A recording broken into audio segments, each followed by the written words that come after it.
The nature of everyone's mind is Buddha. The only difference between an ordinary living being and a Buddha is that a Buddha has realized the nature of his or her mind, and an ordinary being has not. For this reason, the Buddha is not distinct from any sentient being. Seen from the Buddha nature, there are no good or bad, superior or inferior sentient being. A difference simply depends upon realization.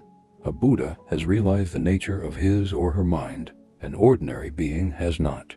Sentient beings lead their lives controlled by the disturbing emotions, and therefore cannot see their own true nature. A Buddha, however, has eliminated all veils of disturbing emotions and sees the true nature, the reason he is a Buddha. Many thoughts arise in one's mind. When one recognizes the essence of one's thoughts, one realizes the Dharmakaya. When one fails to recognize the essence of one's thoughts, one chases after them and becomes even more entangled in the state of never-ending mental agitation.